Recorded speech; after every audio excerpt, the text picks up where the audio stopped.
Nagyon kézenfekvőnek tűnik, hogy a mozgáspróbát webkamerával vegyük föl. Ez egy Full HD felbontású. A webkameráknál a zoom az maximum szoftveresen van megoldva, tehát arra a kényelmes zoom és élességállítási lehetőségre, amit megszoktunk a fényképezőgépeknél és a rendes kameráknál, itt nem nagyon adódik lehetőség. Mindenesetre azért egyszerűbb esetben egy webkamera is jó szolgálatot tehet. Érdemes olyat választani, mint szintén megtalálható ez a bizonyos fölerősítő csavar, vagy ha nem, ragasszunk rá egyet, menetes ajzatot is ki lehet szedni sok mindenből. A webkamerát is ugyanígy itt az eszközök beállításánál tudom kiválasztani, megjelenik ennek is a beállító ablaka, és nézzük, és íme ez biztosítani fogja, hogy a kamera 1920-1080-as fölbontásban működjön. Valóban Full HD-ban üzemel a kameránk, hogyha itt egy a képre ránagyítok. A webkamerának van egy olyan hátránya, hogy szeret automatikusan állítani az élességet, és hogyha nem nagyon van semmi a képen, vagy ilyen vékony vonalak vannak, akkor ezzel el is tud tévejedni. Ilyenkor azt lehet csinálni, hogy ide belemegyek a beállításaiba, és amikor beállt élesre, ugye a kezemet alátettem, akkor az autofókusz szépen kikapcsolom.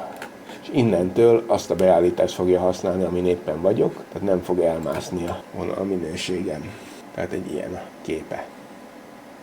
Csak hogy mutassak egy beállítást Windows alatt is, megjelenik a beállító ablak, be lehet állítani a felbontást, a különböző paramétereit a kamerának. Ez úgy működik, hogy nem fut mellette a program, amíg ez látszik. És akkor kapunk csak képet, ha ebből kilépünk, beállíthatjuk a képfelbontást és a tömörítési módot is, és utána ugyanúgy dolgozhatunk a kamerával, mint Linux alatt.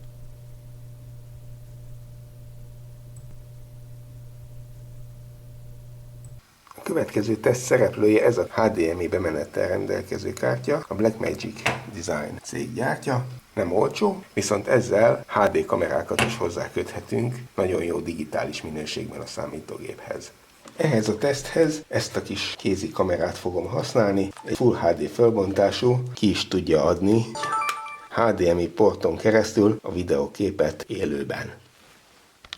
Először, hogy képet kapjak, be kell állítanom azt az eszközt, amivel beviszem a képet, Intensity Pro. Ezen a listán mindig azok az eszközök láthatók, amit a program fölismert. A másik, hogy ennek a kártyának az a tulajdonsága, hogy kézzel kell beállítanom azt a formátumot, ami a kábelen bejön. Tehát amit a kamera közvetít, ez esetben most 1080i50, tehát 50 képkockás frissítésű, váltott soros kép. Váltott sorosságot azt látom is, hogyha így a kezemet mozgatom alatta. Az azért látszik, hogy nagyon jó minőségű a kép, és egészen gyors, szinte folyamatos a képváltás. Hogyha közelről megnézzük, akkor láthatunk egy pici kis vibrálást a képben. Ezt könnyen kiiktathatjuk, hogyha bekapcsoljuk itt ezt az átlagoló szűrőt. Ez több egymás utáni képkockát egymásra másol, és ezzel a zajnak nagy részét ki lehet szűrni, tehát így most sokkal jobb minőségű lett a kép. Most rázúmolok a kamerával, és nézzük meg, hogy eredményként. Itt is fényerőt, kontrasztot megpróbálom beállítani. Látható, hogy a kék és a piros is nagyon szépen látszik. Az árnyékmaszkot bekapcsolom, megpróbálhatom a hátteret kifehéríteni. A lámpákkal beállítom, hogy nagyjából egyenletes legyen a megvilágítás, és hogyha az árnyékmaszkot kikapcsolom, tehát egy ilyen képet kaptam. A következő ez a fényképezőgép lesz. Ez úgy van beállítva, hogy az akkumulátor helyére egy hálózati tápegységet tettem, és kijön belőle egy USB kábel. Ezt Linux alatt a Gphoto 2 segítségével lehet a számítógéphez és a firkához hozzákötni. Mindjárt meglátjuk, hogy hogyan. A fényképezőgépet manuálisra állítom, és bekapcsolom. Az Ubuntu kezelőfelületén bekapcsolás után megjelenik a fényképezőgép ikonja, ebből ki kell lépni, ez a Gphoto 2-nek egy tulajdonsága. Különben a firka nem fog tudni hozzáférni. A bemenetet beállítom a Gphoto 2-re, hallatszik, hogy a kamera bekapcsolt. Ilyenkor megjelenik ez a beállító ablak, ahol egész sor paraméterét állíthatjuk a Gphotón keresztül a fényképezőgépnek, de most nézzük meg, hogy a firkában önmagában mit lehet állítani. látszik, hogy nagyon halvány a kép. Ezért kézzel állítom az élességet. A kép nagyon világos, ezért visszamegyek ide a beállításokhoz, és a fényképezőgépnek a shutter speedjét állítom be. Igen, ez már jobb. Lehet, hogy még mehetünk lejjebb, mondjuk fél másodpercre. Jó, ez így jó lesz.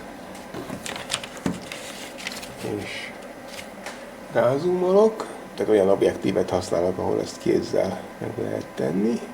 Hát ez a maximum, meddig rá lehet zoomolni, és beállítom az élességet kézzel erre a méretre. Igen, tehát most ez a maximum, amennyire rá tudok zoomolni. Fényképezőgépet nem igazán szoktunk mozgáspróbára használni, ez inkább stop motion dolgokhoz jó. Szépen látszik a piros és a kék is. Amit most látok egyébként az egy ilyen preview fölbontás, csak 960x640 pixel, ami nem valami sok, viszont mikor erre a beolvasásra rákattintok, akkor lefotózza, és már is kaptam egy egészen szép 5184x3456-os fölbontású, elég jó minőségű képet, valószínűleg még lehet rajta javítani.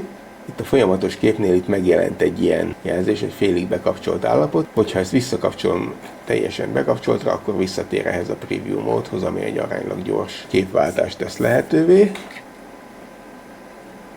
Itt is ugyanúgy a fényerővel és a kontraszttal játszva beállíthatom a képminőséget.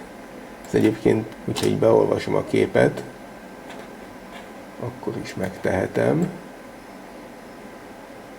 Tehát akár a végleges minőségű képen is elvégezhetem ezeket a beállításokat. Most a színes mód be van kapcsolva, ezért látom a pirosat pirosnak és a kéket kéknek. Mozgáspróbát általában fekete-fehérbe veszünk, mint ahogy az öreg kameránál nem is volt más lehetőség, mert maga a kamera is fekete-fehér volt. Hogyha ezt átkapcsolom fekete-fehérbe, ezt itt a színes módot kikapcsolom, akkor ilyen a kép fekete-fehérben. Csak tábla hátteret bekapcsolom, akkor rögtön látszik, hogy itt nem átlátszó a háttér. Ahhoz, hogy átlátszó legyen, itt a átlátszóságot kell följebb húznom, már is átlátszó lett. Az átlátszó háttér az akkor fontos, hogyha több réteget is fölveszünk az animációból. És ezt beolvasom, és le is fotózhatom.